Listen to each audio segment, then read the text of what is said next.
On Monday, Federal District Judge Richard Berman heard from some of Epstein's alleged victims, urging him not to let the Wall Street financier out of jail ahead of his trial for sex trafficking charges involving girls some as young as 14. On Thursday, Judge Berman gave his decision. Epstein stays in prison. Jeffrey Epstein is a well-known Wall Street financier. Allegations of sexual misconduct have surrounded him for years. In 2008, he cut a deal with federal prosecutors in the southern state of Florida that shielded him from federal prosecution, though he pleaded guilty to 2 state charges, serving around 1 year in jail and registering as a sex offender. The attorney behind that deal a decade ago was Alexander Acosta, the then U.S. attorney for the Southern District of Florida and later President Trump's labor secretary, until he resigned last week. This is the Manhattan mansion where Epstein is said to have preyed on some of his victims. Police say photos depicting underage girls were found here on the day of his arrest, along with, quote, piles of cash, diamonds, and a fake passport.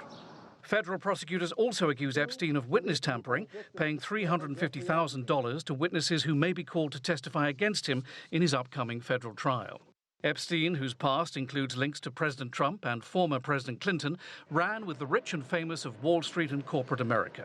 Until just this week, he was seen by many as an example of how well-off, powerful men can apparently evade accountability. Outside the courthouse, lawyers for Epstein's victims praised the judge for his courage. We're thrilled today with the ruling by Judge Berman, and we thank Alex Rossmiller and his entire team for the hard work that they've put in to get to this place. We haven't read the court's opinion. We haven't reviewed it. I don't know if it's issued yet.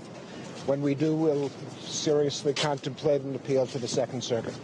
Advocates for survivors of sex trafficking and abuse say Epstein needed to be treated like any less wealthy person charged with such crimes. Think about what it would mean for him to potentially be at large and able to commit these same atrocities. Epstein's lawyers had offered to pay a bond of up to $100 million, confine their client to his $77 million Manhattan mansion, and pay for private security guards to ensure he didn't escape overseas.